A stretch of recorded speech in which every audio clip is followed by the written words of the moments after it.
Right, so we're diving into half marathon prep today, and you know I'm always up for a good training story. Always. You sent over this blog, Running Rebooted, Oh, right? yeah. About someone getting ready for their October half. Mm-hmm. And it's interesting, there are a few half marathons in, not their first rodeo. Right. But in this post, they're talking about how they completely changed their, gel strategy from their last race. Interesting. Even said, determined not to repeat past mistakes. Oh, I like You that. know, it highlights how each race is a learning experience, don't you think? Absolutely. And that's where I think, hearing about someone else's experience, especially when they're a little bit ahead of you on the journey, it becomes pure gold. Yeah. Because you get to see their aha Yeah. moments, Yeah. like this runner's thing about gels, or, maybe they figured out their pacing strategy a little bit better this time around. It's like getting a sneak peek at the course before you even lace up your shoes. Exactly. So let's unpack this. For anyone listening who's maybe newer to running, when we talk about gels, we're talking about those concentrated energy supplements, right? Yep. Runners use them to keep their energy up during longer distances. You'll keep going. Yeah. So you're training for a half, Yeah. getting ready for that 13.1. Yeah. Why should you care about this runner's, gel epiphany? Well, because it highlights something that even if you're at a different pace, a different experience level, the underlying principle is crucial.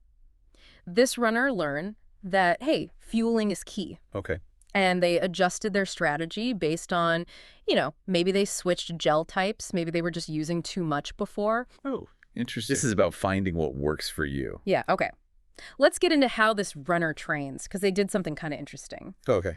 A 30K coastal walk. Wow. Now, I don't know about you, but when I think half marathon training, I'm thinking pavement, pavement, pavement. Yeah, totally. What's the thinking behind adding something like that in? I think it's brilliant, actually. Huh. Think of it like cross-training. You know how you add strength training to your gym routine? Right. Same principle here. Running is obviously essential, but varying your workouts can do wonders.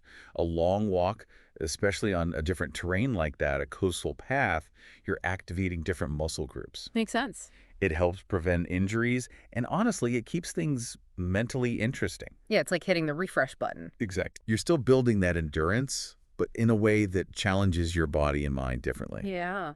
And speaking of refreshing, this runner, they also talk about the mental game of running, Yeah, so important. which I think we can all relate to. Totally. They even quoted themselves mid-race, Oh, really? saying, stop messing around, put in a good effort. Haha.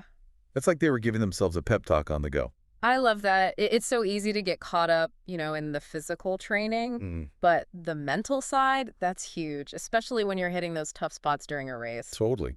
Oh my gosh. I've totally had those moments where my brain is like, walk, walk, walk. Every runner has. But I got to channel my inner coach and be like, nope, keep going. Exactly. And I think this runner's experience shows that, that self-motivation, it's like a muscle. You can train it by actually practicing positive self-talk, on your runs. Yeah. You're building that mental toughness you can tap into on race day. So it's like building a mental toolkit, basically. Yes. For those moments you need it most. I like that. And the best part is these mental strategies, this ability to push through and stay motivated, it helps you beyond running. Right. It's building resilience for any challenge, really. It's interesting you should say that, because reading this blog post, something that stood out to me was how much this runner emphasized, the constant learning, Yeah. the growth. Mm-hmm. They even said they felt like they could have kept running after they crossed the finish line. Right. It's like they see this half marathon as one step on a much longer journey. It's like they found this incredible feeling of accomplishment, Yeah. not just from finishing the race, but The whole process. the whole thing. Yeah. Setting the goal, putting in the work, Mm-hmm. pushing past what they thought they could do. Absolutely. And that's so powerful for all of us, For sure. whether we've run 100 races Right. or we're, just starting out that always learning mindset, right? Yeah. This idea that we can embrace the tough stuff Mm-hmm. as a chance to grow. Right. That's where the magic really is. Yeah. Not just about crossing the finish line. It's bigger than that. It's about figuring out Yeah. what we can really do So much bigger. when we put our minds to it. I love that. Yeah. So to anyone listening out there, right? Yep. Putting in the miles, lacing up those shoes, Keep going. even when that snooze button's looking really good. I know, right? What's your always learning takeaway from this? Yeah, what's your takeaway? What's that next personal best Mm-hmm.